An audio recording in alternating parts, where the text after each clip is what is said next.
Bienvenidos a esta nueva jornada sobre Hola. marketing digital y protección de datos. Bienvenidos a los que estáis online, a los que estáis presencial. Gracias. Hoy contamos con José María Blázquez, director de área y el CEO de Prodat. Mi nombre es Alberto Reyes, técnico de la oficina Acelerapyme de la Confederación Regional Empresarial Extremeña de la CREX. Esta oficina es iniciativa del Ministerio de Asuntos Económicos y Transformación Digital para impulsar la transformación digital de las empresas españolas con herramientas como el asesoramiento y la formación. Desde aquí quisiera recalcar que nuestro asesoramiento es totalmente gratuito y que podéis contactar con nosotros en la página de acelerapyme-crex.es, que os voy a enseñar rápidamente cómo sería. En realidad, dame un segundito. Vale, os quería enseñar de qué manera podéis registrar para que podamos contactar con vosotros si tenéis alguna duda en el tema de digitalización de vuestra empresa. Esta es la página de Acelerapyme-Crex. Esto es un formulario que podéis rellenar para que nosotros contactemos con vosotros. Como he comentado antes, la consulta es totalmente gratuita. Rellenáis estos datos y nosotros nos ponemos en contacto. Por otra parte, dar comienzo la jornada con José María, que nos va a hablar del tema de la protección de datos. Muchas gracias, José María, por estar aquí con nosotros. Gracias a vosotros por contar conmigo. Pues si eres tan amable de continuar, gracias. Muchas gracias, Alberto. Buenos días a los presentes y a los que estáis online. Y solamente agradeceros de partida del tiempo la atención y intentaré ceñirme un poquito más al tiempo porque la última intervención que tuvimos nos excedimos más de la cuenta. Hoy el enfoque de esta conversación que quería mantener con vosotros, lo llamo conversación porque quiero que sea proactiva, se va a centrar en todo lo que es el marketing digital y lo vamos a conectar al final con la parte de protección de datos. El objetivo de estos contenidos no es que se conviertan en una réplica del BOE, sino en comentarlo a fondo con la situación actual que tenemos en el mercado digital para el mundo empresarial. Oímos hablar muchas veces de marketing o de mercadotecnia y luego hablamos muchas veces, pues igual que se habla de las versiones de la web, hablamos de la web 0.0, la 2.0, la 3.0, con el marketing ocurre lo mismo. El marketing, lo que en castellano llamaríamos mercadotecnia, por darle ese giro verbal, viene a recoger la evolución de todos los usos, costumbres y todas las estrategias que a nivel empresarial nos vamos planteando para enfocarnos en el mercado. Si nos vamos a la versión más reciente de marketing, podríamos estar hablando hoy día de la que hay construida casi en fase ya de evolucionar a la siguiente, que es la versión de marketing 6.0. ¿De acuerdo? Es un sistema de marketing que se centra en investigar el mercado, ofrecer valor y satisfacer al cliente con la finalidad de que consigamos a cambio un beneficio, un lucro. Esa sería la definición formal del marketing 6.0. ¿De acuerdo? Tenéis en cuenta que todas las acciones de marketing que programamos en todas las empresas, el objetivo principal se basa en atraer, captar, retener, fidelizar a los clientes finales e incluso no solamente a clientes nuevos, sino ya a la cartera de clientes antigua que tenemos. Entonces aquí vemos que también tenemos que centrarnos mucho en hacer un análisis muy pormenorizado de las necesidades y deseos del consumidor. Ya no se trata de centrarnos en tener un producto fantástico y maravilloso, sino que también el cliente o el consumidor pasa a un primer plano incluso antes de ser cliente. Hemos oído hablar mucho en Internet de la falta de anonimato, de la compra y la venta de datos, del todo gratis.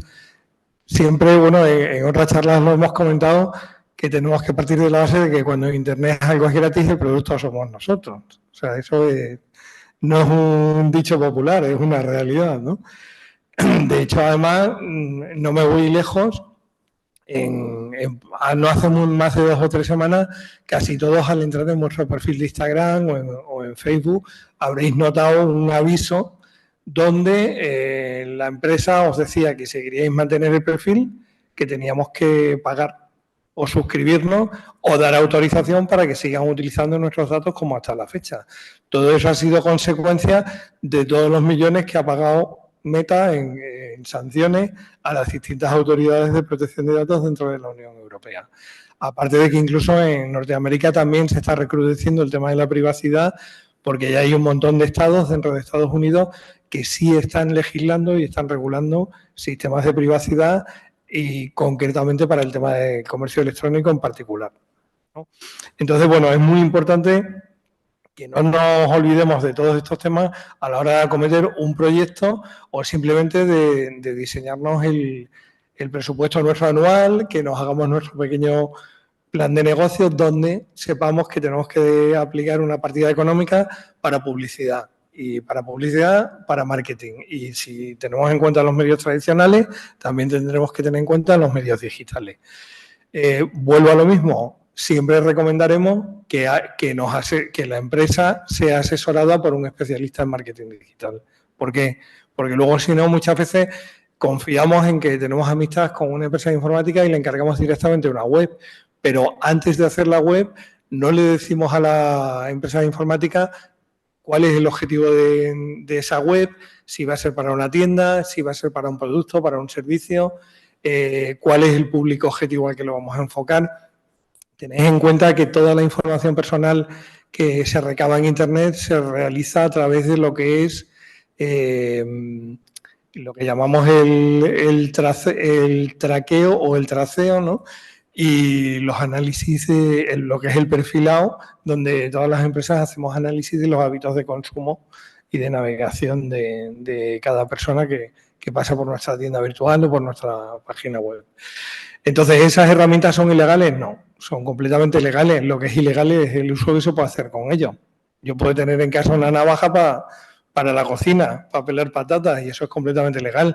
Lo que no sería legal sería que me pateara la comunidad pinchando con la navaja a todo el que entrara. Entonces, perdonadme por lo escatológico del ejemplo, pero viene a ser una cosa parecida.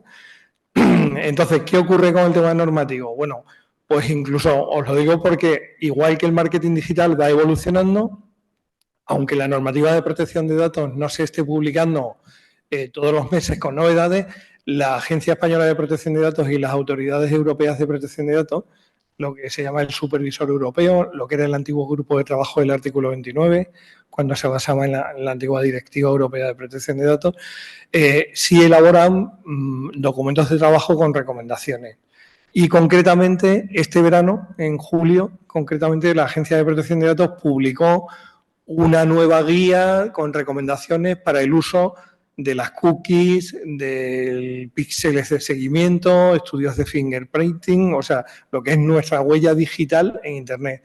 Cuidado, no confundamos la huella dactilar con la huella digital, que son dos cosas muy diferentes y hablando muchas veces nos liamos.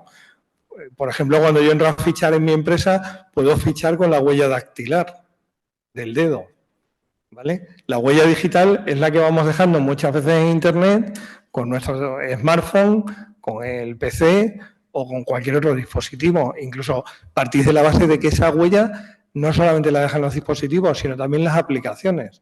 Hay navegadores que van dejando un rastro mayor que otros, dependiendo de que sean navegadores que por defecto apliquen técnicas o sistemas de anonimización.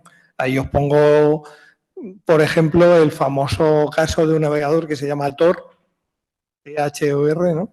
Perdón, sin H-T-O-R, que se basa en no almacenar datos del usuario, en estar pidiendo autorización para todo el tema de cookies permanentemente, y aunque tú otorgues una autorización, en el momento en que tú cierras la sesión del navegador, no tienes que andar eliminando la memoria caché del navegador, directamente por defecto se borra. ¿De acuerdo? A pesar de que incluso muchas webs ya en su política de cookies definen qué cookies se mantienen, cuáles desaparecen con el tiempo y las que se van a borrar automáticamente y las que el usuario debe borrar. También os comento que la Agencia de Protección de Datos no nos hace a las empresas una persecución a caballo con el tema de las cookies, porque incluso en la última guía de la que os comentaba, que se ha publicado en julio, nos recomiendan a las empresas que siempre que sea necesaria la cookie para utilidades para el consumidor, pongamos por caso que yo entro en una página web buscando libros de novela negra, por ejemplo, en una tienda online de libros. ¿Qué ocurre? Pues que la próxima vez que entre probablemente volveré a buscar más libros de ese género para hacer una segunda o una tercera compra. Si yo tengo en mi navegador una cookie de seguimiento que conecta con el servidor y que ya me ha hecho el perfilado como consumidor, ¿qué quiero decir con esto? Pues que a mí me va a ahorrar tiempo porque no voy a tener que pasarme a lo mejor toda la bibliografía política, histórica o de otros temas antes de llegar a libros de literatura de novelas negras.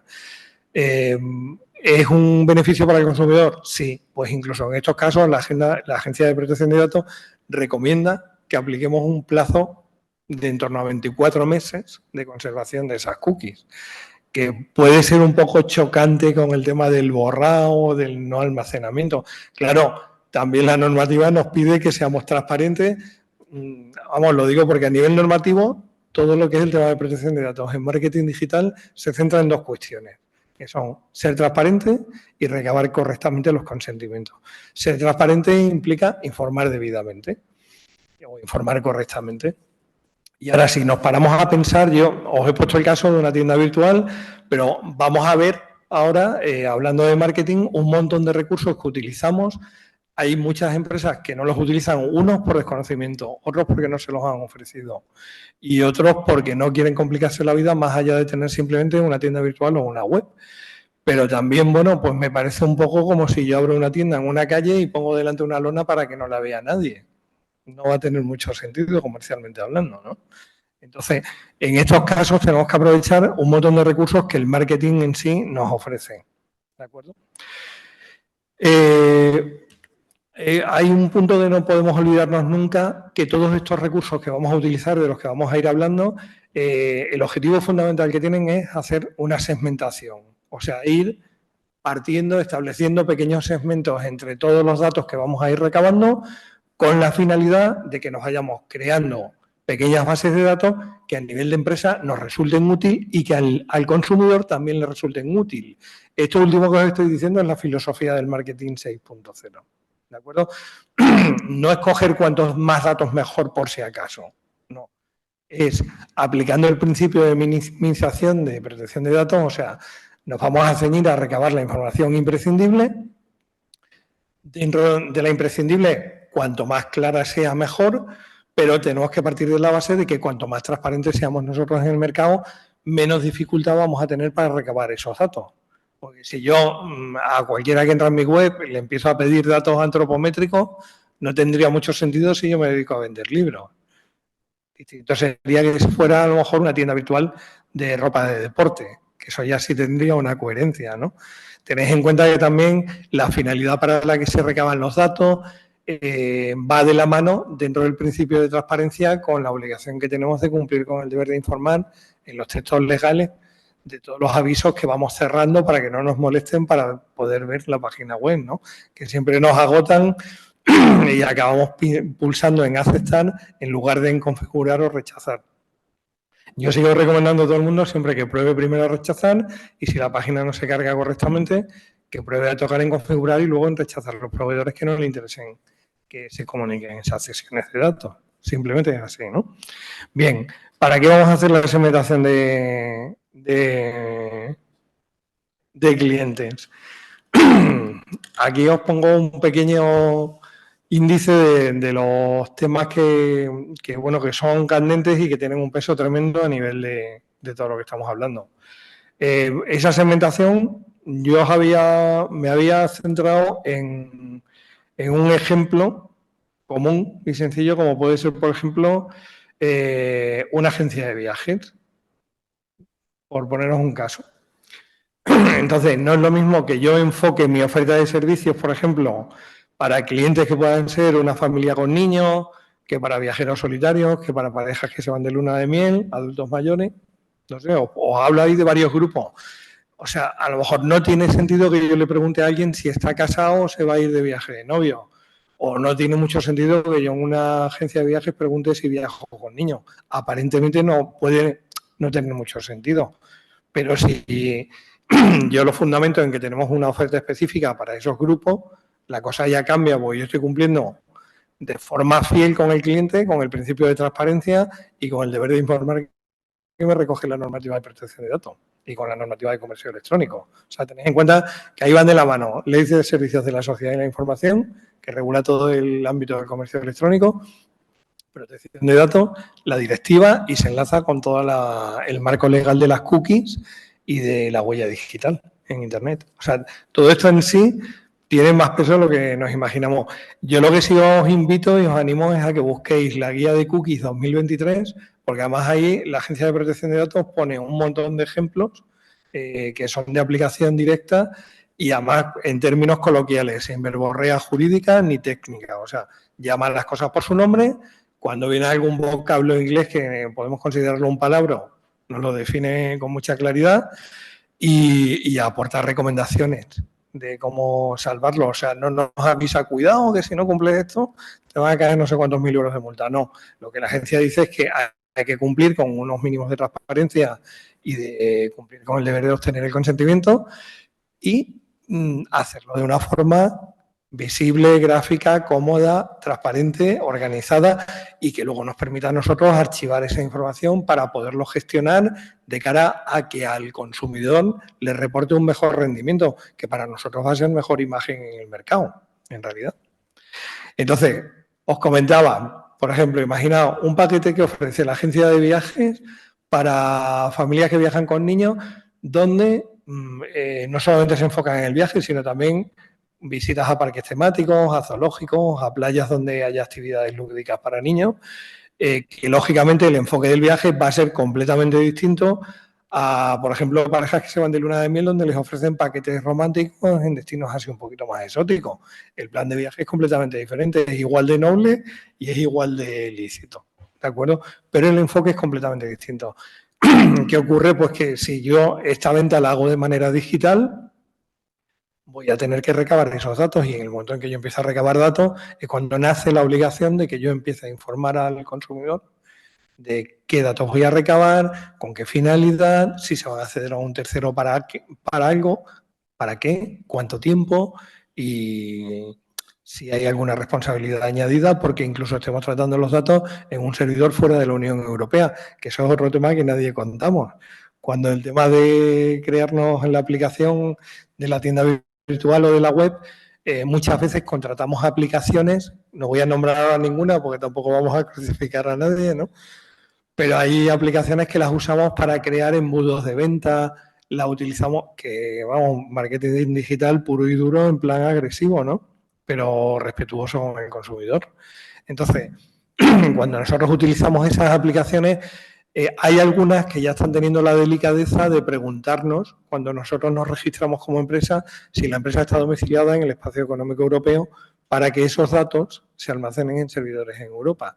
Y ya nos evitan a nosotros la responsabilidad de estar haciendo lo que se llama una transferencia internacional de datos, que eso no nos basta con el consentimiento de la persona que nos da los datos.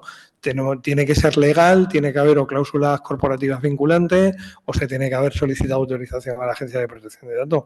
Y la agencia lo que nos va a decir es que, oye, mira primero en el espacio económico europeo a ver si hay suficientes servidores que puedan albergar tus datos y ya si no hubiera ninguno, pues si te vas a Asia o Estados Unidos o donde sea, ¿no? Es un poco el planteamiento. Pero es muy importante esto que os estoy diciendo también porque partimos de la base de que en otros países está regulado el tráfico de datos, pueden acceder a los datos cualquiera, o sea, no hay un nivel de protección adecuado como existe dentro de la Unión Europea, donde todos los países tenemos que cumplir unos mínimos. Os puedo comentar excepciones, que lo podéis consultar en la Agencia de Protección de Datos, si buscáis países con un nivel de adecuación al espacio económico europeo. Pues, por ponernos un ejemplo, Japón, que fijaros la distancia que está de la Unión Europea, se considera dentro de las autoridades de protección de datos un país que cumple la normativa dentro de lo que es el reglamento de protección de datos a nivel europeo. O sea, que podemos utilizar aplicaciones que se alberguen en servidores en Japón, sí. Si además tienen certificaciones de seguridad en la información, tipo ISO 27001, mejor todavía. O fantástico. Y si además cumplen otro tipo de estándares internacionales, pues todo eso lo que hace es reforzar y mitigarnos a nosotros el riesgo de que por una brecha de seguridad, por un fallo del servidor, se queden comprometidos los datos en Internet, que ocurre con frecuencia, ¿vale? Entonces, por eso decía al principio que es conveniente siempre que huyamos de las aplicaciones gratuitas, salvo que estemos trabajando con aplicaciones de código abierto, que la mayor parte suelen ser gratuitas en el primer volumen, en el volumen más pequeño, y que intentemos tener aplicaciones con contrato. Y digo con contrato porque cuando una aplicación es gratuita, nosotros nos registramos y la empezamos a utilizar.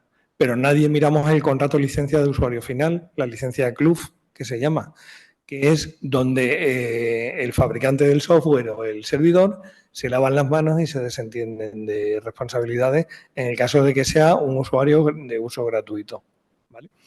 Entonces, bueno, todo esto es importantísimo. Volviendo a lo que estábamos comentando de la segmentación de clientes, es muy importantísimo que tengáis en cuenta que la finalidad de la segmentación o las fases de la segmentación a nivel de tratamiento de datos, tenemos que partir de la base de que siempre tendremos que recopilar datos que sean relevantes, no al tuntún, o sea, no todo lo que podamos, ¿vale? Luego tendremos que identificar muchas veces características comunes que nos interesan, como era el caso que os ponía antes de la agencia de viaje, pues por ejemplo de familias que viajan con niños, ¿vale? Pues entonces en esos casos sí vamos a necesitar más información, aparte de los progenitores de los niños que viajan, ¿no? Luego, aparte de esas características comunes, pues tendremos también que establecer prioridad en algunos segmentos. ¿Por qué? Pues porque no todos van a ser igualmente de valiosos para nuestra actividad. O sea, a lo mejor yo puedo viajar con mascotas y para mí el mercado de hostelería donde se aceptan viajeros con mascotas me puede reportar un beneficio económico, pero seguramente ese beneficio será mayor si en lugar de viajar una persona en solitario con su mascota, viaja una familia completa con 2 o 3 niños, simplemente por el número de viajeros. O sea que tampoco hay que hacer aquí una cátedra en física, un doctorado en física cuántica para entenderlo, ¿vale? Y luego otras cosas que son esenciales es que cuando nos organicemos alguna estrategia de marketing, dentro de las pocas o muchas luces que tengamos, siempre dejarnos asesorar y definir estrategias de marketing personalizadas, o sea, que no nos muramos de éxito en el mercado. O sea, para mí, el mercado potencial, si yo tengo mi agencia de viaje, mi público objetivo son personas, ¿vale? Si yo tengo una tienda de alimentación de mascotas, son animales, pero en este caso son personas. ¿Qué ocurre? Pues que tengo que desarrollar unas estrategias específicas una vez que he hecho la segmentación para cada uno de esos segmentos, porque si no son cañonazos al aire. O sea, de nada me sirve gastarme un pastón de miles de euros al año en posicionar una web a través de marketing de pago de anuncios en Internet, si luego no tengo hecha esa segmentación ni tengo preparada la estrategia definida con la campaña de la respuesta que va a tener quien entre por ese anuncio. Muchas veces ocurre, ¿no?, que entra alguien, pica en un enlace de Google, en un enlace patrocinado, que son los anuncios, los que aparecen siempre en el encabezamiento y en el pie de la página de búsqueda, y nos encontramos con que pinchamos y nos lleva a la carátula de la página web de la empresa. Vale, ¿y ahora qué? O sea, acabamos de tirar un clic que a lo mejor nos ha costado 4 euros o nos ha costado 4 céntimos. Todo depende del precio al que se puje el coste por clic. Que eso nos puede asesorar mejor a alguien que sea especialista en marketing. Pero de todas formas, si nosotros tenemos ya definida la estrategia, vale, pues si yo decido abrir mi tienda de mi agencia de viajes un domingo, porque normalmente no lo hago, y me dedico a repartir flyers por la calle, vale, pues yo ya tengo que prever que ese domingo en la agencia a lo mejor voy a necesitar 1 o 2 personas para poder atender más gente. Pues lo mismo ocurre con el marketing digital. Si yo monto una campaña de publicidad utilizando, por ejemplo, herramientas de Google AdWords, ¿no?, y contrato una serie de anuncios que se muestren con términos de búsqueda concretos, en tales días, en tales horas, en tal entorno, vale. Cuando la gente entre en mi web, yo ya tengo que tener preparado una landing page, una página de aterrizaje, ¿vale? Esa página de aterrizaje, ¿para qué sirve? Para que cuando alguien pincha en el anuncio y viene volando a mi web, se llama de aterrizaje con toda idea, porque lo que pretendemos es que el cliente entre en esa oferta y cuando yo he pinchado en una oferta de viaje con niños y tal, pues está claro que no voy a tener ningún tipo de pudor en facilitar los datos de las edades de los niños a la hora de que me hagan una oferta personalizada para ese viaje. Entonces, vais viendo que ahí se corresponden la transparencia de la información con la lógica en el enfoque de la estrategia mía de marketing digital. No sé si le vais viendo una cierta coherencia, pero viene a ser así. Os pongo el caso de que dentro de marketing digital, una de las primeras empresas que fue un gran caso de éxito y que estaba basado en la segmentación de los datos fue algo que casi a todo el mundo le suena un poco, que se llama Netflix. Vale, pues Netflix, cuando empezó, precisamente su éxito se basó en que fue de las primeras empresas que digitalmente empezaron a segmentar los clientes. Sí, a lo mejor ya hoy día estamos aburridos de que veamos una película, acaba la película y la misma aplicación en la televisión nos está mostrando películas similares o de un género parecido o de una temática relacionada que nos pueden interesar. De esas películas las puede haber gratuitas, a lo mejor hay 2 o 3 gratuitas y hay una que la descarga es por alquiler o de pago. Entonces, ¿dónde está el beneficio de Netflix? Pues aparte de las cuotas que pagamos fijas anualmente, pues está en ese ingreso residual que le va dejando cada vez que alguien quiere ver una película de estreno y paga 2 o 3 euros por la descarga. Vamos, digo 2 o 3 euros por ponerle una cifra. Hay películas que son más caras, sí, pero bueno, no quiero amargarle a nadie el día. Entonces, bueno, os pongo un caso real para que lo tengáis ahí en mente, ¿no? Entonces, como conclusión, para cerrar un poco el punto de segmentación, tenemos que partir de la base que, bueno, que es una cosa que nos ayuda a todas las empresas a comprender mejor a los clientes y que comprender a los clientes en más profundidad nos va a ayudar siempre a la hora de enfocarnos en la estrategia de marketing que utilicemos para vender nuestros servicios o nuestros productos, pues por lo menos que le podamos ofrecer al cliente experiencias personalizadas. O sea, a partir de la base, que ahora se habla también muchas veces de figura esencial en el marketing, definir vuestro buyer persona, ¿vale? Vuestro comprador, ¿vale? A mí me suena un poco a palabra, pero es así. Define tu comprador, ¿cómo es esa persona que te compra? Vale, pues cuando yo quiero definir a mi persona compradora típica, tengo que hacer un análisis del paseo que da por mi tienda, de dónde se para, de qué es lo que le llama la atención. Vale, si yo tuviera una tienda física, casi todos hemos leído algún informe de estudios de mercado en grandes almacenes o en grandes superficies, incluso fijaros solamente en el detalle de qué productos están a la altura de los ojos, cuáles están a la altura del pie y cuáles están a 1 metro más de altura. Vale, pues esa pequeña estrategia que está claro que lo que nos quieren meter por los ojos, en el sentido literal de la palabra, es lo que nos ponen más cerca como un mejor producto o más caro o más visto en televisión, en publicidad clásica. Bueno, pues lo mismo ocurre con el marketing digital. Entonces, si yo hago una oferta bien enfocada, antes de diseñarme una campaña de anuncios en Internet, yo me diseño en conjunto mi estrategia de marketing del año y aunque no tenga mucha experiencia, me defino 2 o 3 campañas para 2 o 3 grupos de clientes. Siempre, todo en el marketing se basa un poco como en los laboratorios químicos, ensayo-error, ¿vale? Pues en marketing siempre hay lo que se llaman métricas y hay objetivos y todo eso hay que definirlo.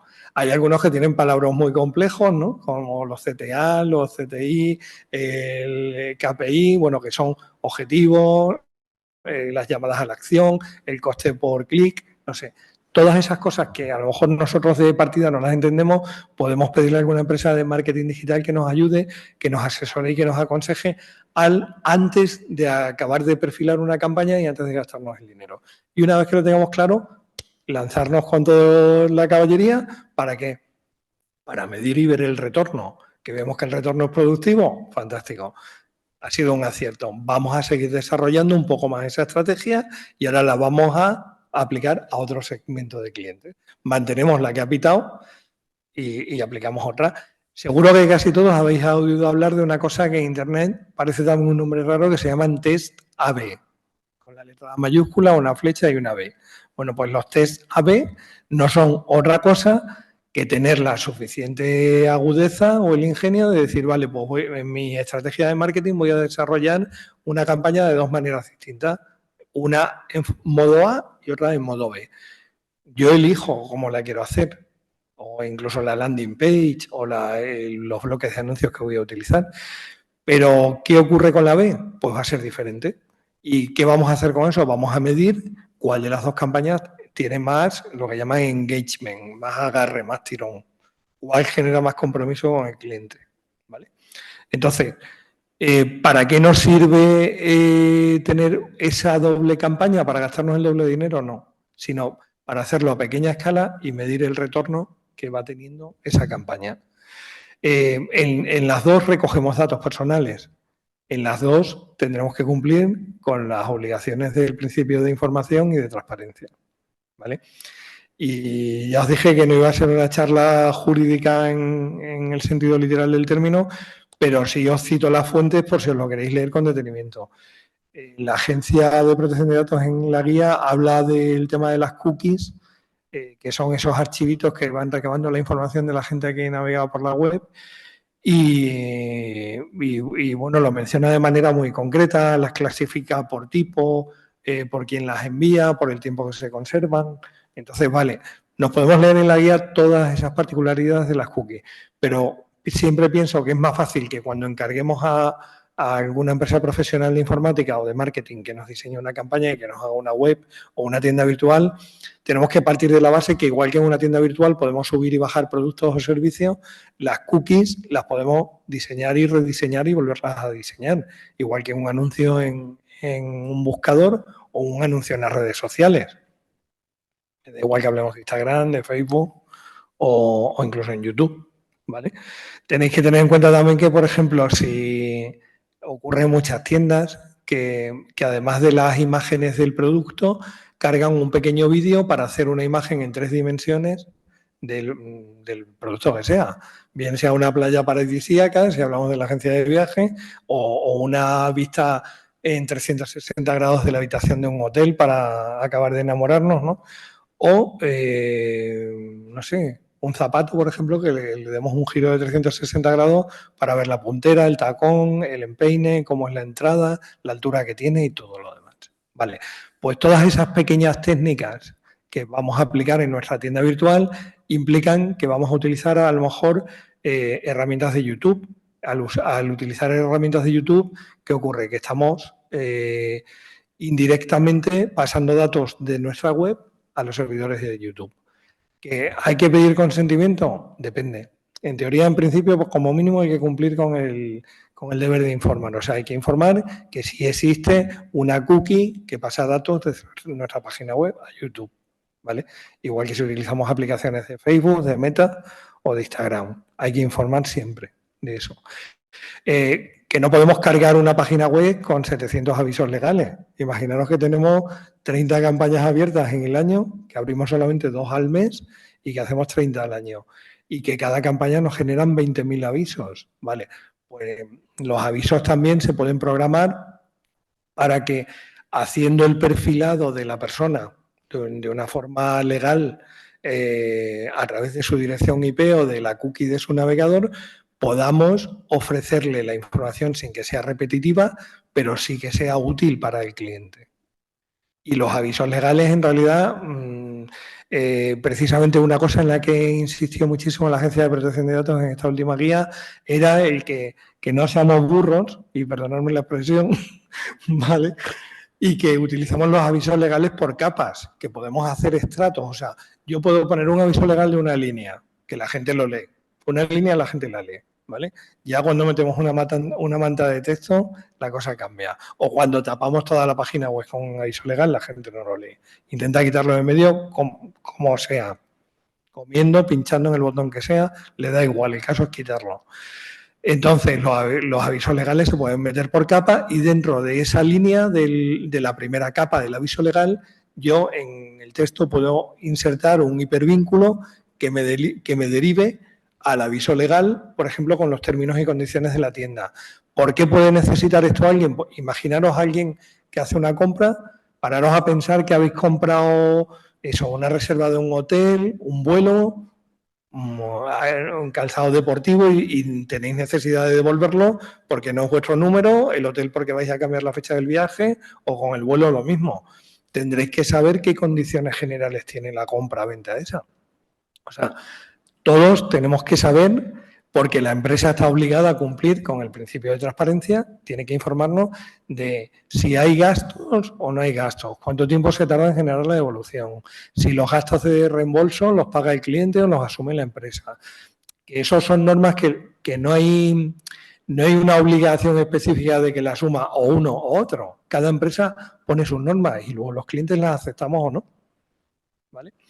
¿Qué ocurre con esto? Pues que hay que poner la información en algún sitio. Entonces, en lugar de meter un chaparrón de texto legal, podemos meter un hipervínculo en un pop-up que se muestre que sea una línea y que se pueda cerrar y que para más información o términos y condiciones pinche aquí. Y eso ya nos abre y nos redirige al aviso legal completo que está en nuestra web o en nuestra tienda con todos los términos y condiciones del reembolso o de la devolución. Entonces, bueno, lo que quiero haceros ver es que la regulación que tenemos en protección de datos dentro de lo que es el mercado digital y concretamente aplicado al marketing, en realidad, más que una traba, es un apoyo para no meternos en aprietos, a partir de la base de que solamente el marketing digital también enlaza con 4 o 5 normativas distintas. Hablamos del Reglamento Europeo de Protección de Datos, la Ley de Protección de Datos, la Ley de Servicios de la Sociedad de la Información, la normativa de consumidores y usuarios, más luego normativas que son sectoriales de algunos sectores. Os pongo por caso, imaginaros una tienda virtual de una pastelería, que tiene que tener su registro general sanitario y lo tiene que tener publicado en la web. O sea, si yo vendo magdalenas online, las puedo vender. ¿Qué ocurre? Pues que igual que si yo tengo una consulta, porque soy psicólogo, tengo un gabinete o tengo una consulta como facultativo, como médico de una especialidad y tengo mi página web, en el sitio web, en el aviso legal, yo tengo que decir si estoy colegiado, en qué colegio, con qué número de colegiado, o si vendo productos de alimentación, el número de mi inscripción en el registro de sanidad, y así sucesivamente. O sea, os vuelvo a decir lo mismo, todos esos avisos legales no son trabas, son transparencia para el consumidor, para que sepa que donde está comprando no se la van a dar con queso. En resumidas cuentas, es lo que viene a ser. Y bueno, dentro de lo que estábamos comentando antes Salto un poquito porque si no nos quedamos por el camino.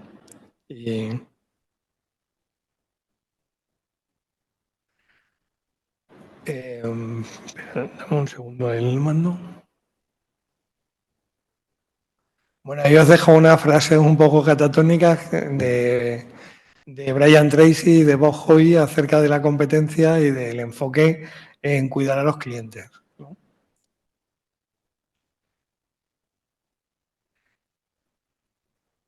Vale, bueno, hablamos dentro de lo que son las estrategias de marketing. Podemos tener marketing de contenido, las famosas automatizaciones, el marketing que se apoya en influencers y en colaboraciones estratégicas, que son los acuerdos que muchas empresas firmamos con empresas que nos hacen labor de partner estratégico. ¿Por qué? Porque o no tenemos dimensión o no tenemos recursos económicos para montarnos nosotros un departamento interno. Entonces yo puedo contratar a un influencer, que luego incluso dentro de los influencers los hay de alto copete y un poco más de andar por calle. Ahí yo os recomiendo siempre que os vayáis a los pequeños, porque son los que realmente os van a dar una entrada en el mercado más fiel, más transparente y que si tiene 1000 contactos son 1000 contactos reales, no son 100.000 comprados. Porque ahí también existe un mercado un pelín extraño.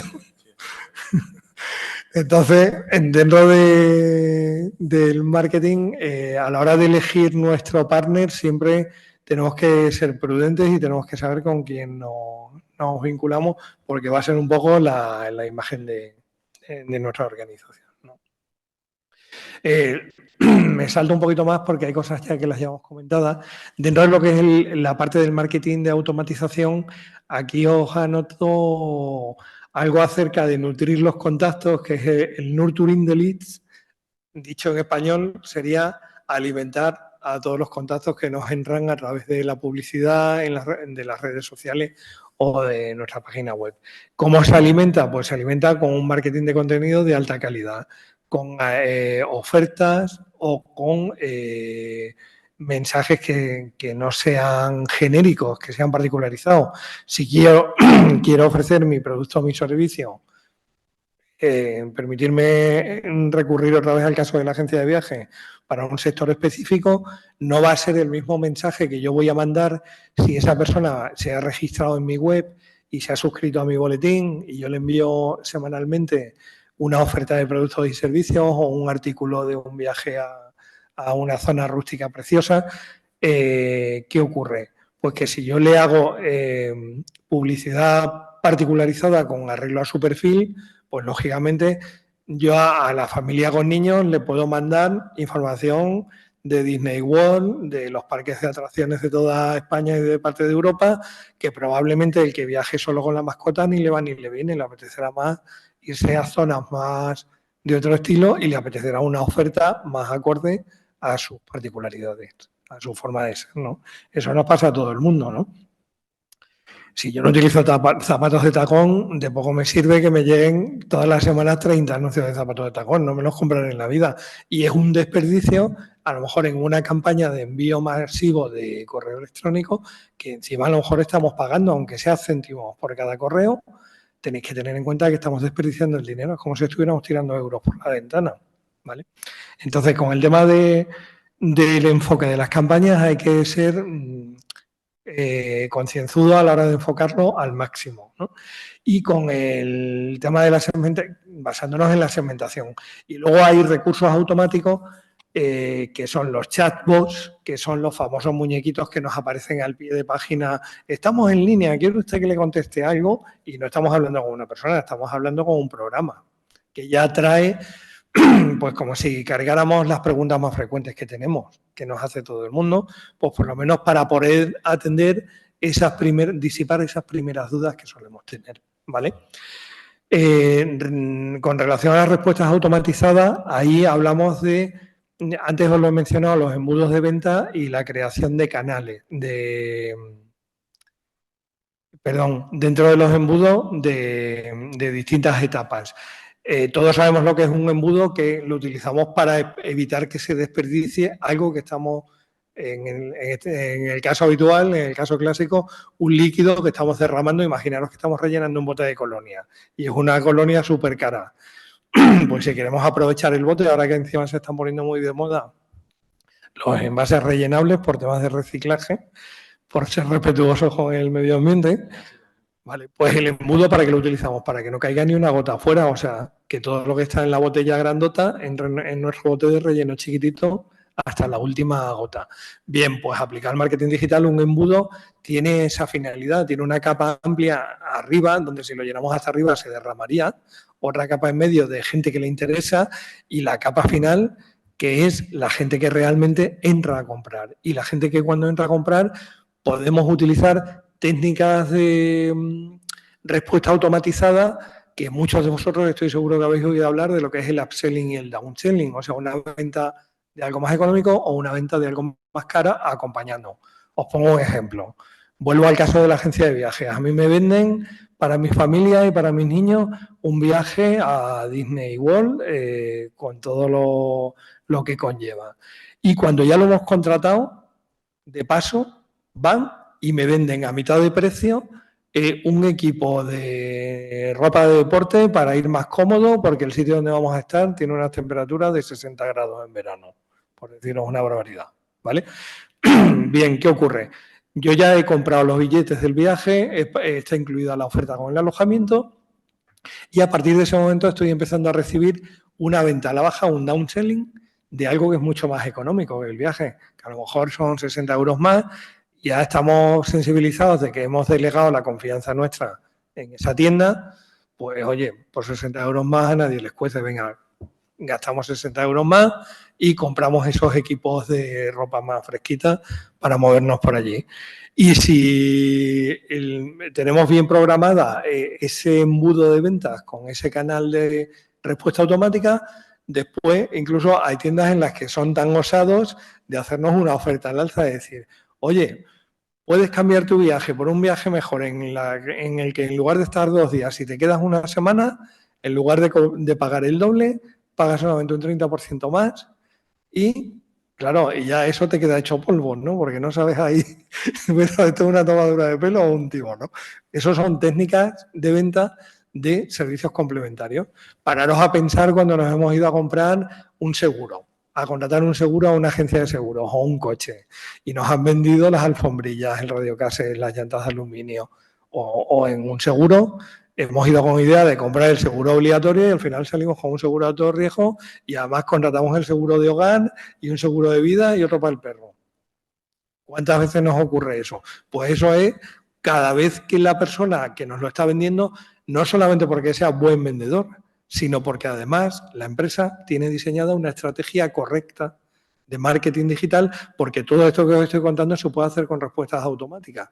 Y incluso para esto existen herramientas en Internet. Lo único que tenéis que vigilar es que cuando contratéis alguna herramienta de esa, que los servidores estén en Europa, por evitarnos complicaciones.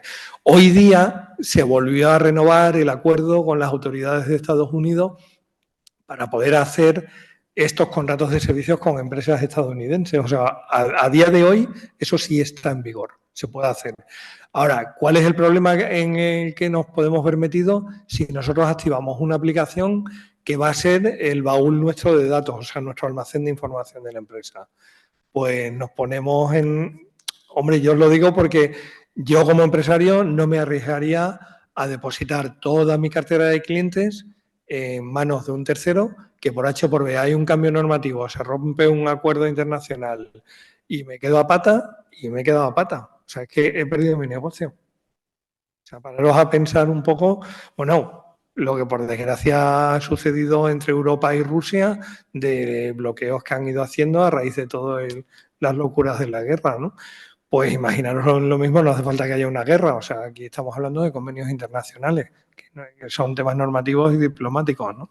Entonces, si en Estados Unidos se comprometen a aplicar determinadas políticas de seguridad en el tratamiento de los datos, unas políticas de privacidad adecuadas y tal, se puede hacer, ¿vale? Pero eso es lo que tenemos que vigilar siempre a la hora de contratar esas aplicaciones, ¿vale? Y por último, bueno, haceros pie en lo que era la personalización del contenido, ¿vale? Lo del tema de los microinfluencers, que os lo comenté antes, sería hablando de lo que es el tema de las colaboraciones estratégicas. Igual que centrarnos en colaboraciones que vayan temáticas enfocadas en nuestros productos y servicios o en cuestiones que podamos hacer después una medición y que el contenido sea vivo, que no sea un cuadro del Greco. O sea, perdón por la comparación, que, oye, estamos hablando del mercado digital, pues vamos a ponernos un poquito al día y vamos a enfocarnos en satisfacer al cliente en cuanto a lo que son sus necesidades y volverle a crear esa expectación para que el cliente repita. ¿De acuerdo? Medios digitales, lo hemos comentado. El tema de la omnicanalidad es un tema que no quiero terminar sin comentarlo, porque hablamos muchas veces hemos oído las dos palabras omnicanalidad y multicanalidad, ¿vale? ¿En qué se diferencia una cosa de otra? Bueno, omnicanalidad hablamos de que a nivel de empresa, cuando diseñamos una estrategia de marketing, tendremos que contar con todos los canales necesarios donde nosotros podamos aplicarnos para que, pues para sacar recursos. Os lo comparo con el marketing tradicional. Si en Badajoz teníamos los carnavales, teníamos determinadas épocas de fiestas y de ferias a lo largo del año, pues yo procuraré organizar en determinada publicidad, si mi público objetivo son los asistentes a esos eventos, intentaré organizar algo temático para esa fiesta para tener luego un retorno, ¿vale? Lo puedo hacer con flyers, con megafonía, con carteles, con publicidad, con merchandising, o sea, puedo utilizar un montón de recursos. Ahora, si me voy a marketing digital, a nivel de omnicanalidad, ¿cómo lo podría enfocar? Pues podría hacer grabando un vídeo informativo en YouTube. Ese mismo vídeo puedo sacar una versión más cortita y subirla a TikTok. Puedo publicar en otras redes sociales algo sobre el evento que tenga relación, pues no sé, que voy a organizar una merienda o una garbanzada o una merienda para niños o una chocolatada. Por ejemplo, vuelvo a mi agencia de viajes.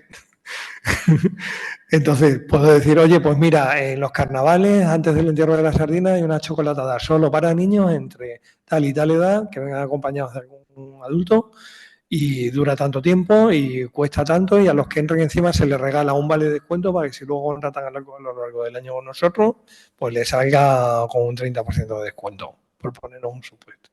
Vale, entonces a nivel omnicanal, la empresa utiliza YouTube, Facebook, puede utilizar su página web, su tienda virtual, la publicidad tradicional, o sea, podemos apoyarnos en un montón de canales, ¿vale?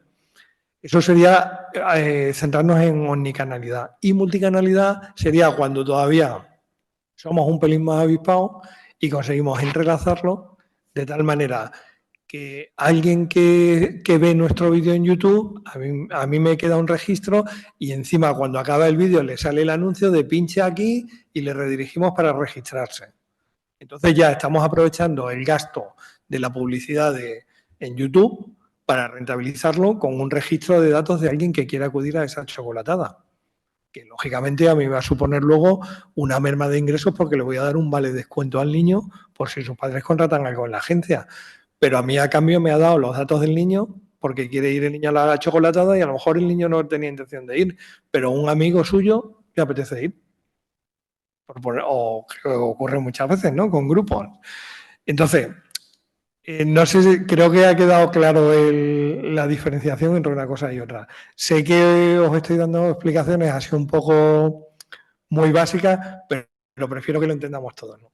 Cuando hablamos ahí de definir el marketing en redes sociales, también os recomiendo poneros en manos de alguien que tenga conocimientos del tema para que no sea un cañonazo al aire, que no estemos gastando balas de cañón para cazar ahí una lombriz.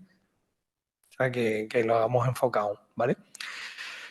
Respecto al SEO y al SEM, que son dos abreviaturas de palabras ingleses, la única diferencia está en la última palabra, ¿no? Que es la que lo define. El SEO es el posicionamiento orgánico, que dicho es Search Engine Organic, y el SEM es de pago, que es el mismo posicionamiento, pero a través de marketing, contratando AdWords en Google, por ejemplo, ¿vale? O en redes sociales. Y remarketing y retargeting, bueno, pues son términos también que tienen que ver con, no solamente cuando hacemos marketing, capturamos y recogemos información de posibles futuros clientes nuestros. ¿En qué consiste el remarketing? Pues en una cosa que seguro que nos ha pasado a todo el mundo, que yo me compro algo en internet y no me deje de llegar publicidad relacionada. O sea, si me he comprado o he buscado en una tienda virtual un libro de determinada temática, ropa deportiva, un seguro, pues de repente me empiezan a llegar ofertas de compañías de seguro que ni yo conocía. ¿Vale? Pues eso es remarketing de alguien que tiene hecha una campaña de una correduría donde está haciendo ofertas personalizadas para que alguien que ha pinchado y se ha registrado ya le resulte de utilidad con esa, que luego, oye, yo puedo borrar las cookies de sesión o las cookies del navegador y eliminarlo. O sea, para eso están los avisos legales de las cookies, que no están ahí para estorbarnos, están para que sepamos cómo se desactiva eso. ¿Vale? Y luego el traceado y el seguimiento comercial y el tracking son cuestiones que son imprescindibles en marketing. El tracking es lo que nos sirve para hacer el análisis de las campañas comerciales, ¿vale? Y la diferencia que es el traceado, que no es la traducción, cuidado, o sea, son términos distintos. El tracking lo utilizamos para hacer análisis de campañas de marketing y el traceado y el seguimiento comercial es como equivale al perfilado de los clientes que nosotros hacemos, ¿vale? Ese es el traceado. Yo en mi página web puedo tener un traceado de la gente que nos visita de forma anónima, sin saber quiénes son hasta que se registren, pero puedo saber si me han visitado 100 personas. ¿Vale? Incluso si voy más allá, puedo configurar mi web para que cuando esa persona vuelva a entrar de segunda y le giro un poquito la ruedecita del scroll del ratón, le aparezca una ventanita de publicidad diciendo regístrate, danos tu email para suscribirte a nuestro boletín y en la próxima compra que hagas te hacemos un 10% de descuento, ¿vale? Pues eso es un perfilado, lo que es el principio del perfilado. Primero recabamos el dato, después lo segmentamos, después le damos utilidad a esos segmentos y luego hacemos ofertas particularizadas de servicios o de productos sobre esos segmentos que hemos realizado. Y bueno, ya por último, cuestiones legales relacionadas os las he ido comentando, por eso no os pongo aquí nada, porque os las he ido comentando casi todas. Y respecto a recomendaciones para el marketing digital para el año que viene, bueno, pues recomendaros que tengáis en cuenta todo lo que hemos estado comentando durante esta sesión y recomendaros también que forméis un poquito a la gente internamente en temas de privacidad, porque es muy importante que el personal comercial de una empresa o quien trabaje por Internet, en plan comercial, hablamos, conozca muy bien toda la parte normativa para no envolver a la empresa en un conflicto legal, en un compromiso legal o en un incumplimiento normativo que a lo que induciría sería una sanción. ¿Vale? Y con esto ya prometí abreviar hoy un poco más, lo dejo aquí y si ahora alguien quiere hacer alguna pregunta, pues yo encantado de atenderle. José María, muchísimas gracias. Creo que ahora, genial, José María, muchas gracias. Bueno, yo desde aquí también os quisiera comentar, aparte de, bueno, aquí tenéis lo que es el contacto en sí de la oficina, a ver si mi compañero me confirma que sí que se ve. Y también comentaros que tenemos ya abiertos los plazos de las inscripciones de los cursos gratuitos oficiales de formación de operaciones digitales. Estos cursos los tenéis disponibles en la página oficial de Coeva. Ponéis aquí en Google Coeva, pinchamos en el segundo enlace. Aquí bajamos un poco y pinchamos en formación. Y los cursos los tenéis en esta pestañita de aquí. Como os comento, son gratuitos, son oficiales y se pueden hacer desde cualquier dispositivo, tanto Windows, Android como iPhone. Y sin más, si vemos que no tenemos ninguna pregunta, parece que no. De acuerdo, pues en este caso damos por finalizada la jornada. Muchísimas gracias, José María. Un placer y hasta la próxima. Gracias. Gracias por participar.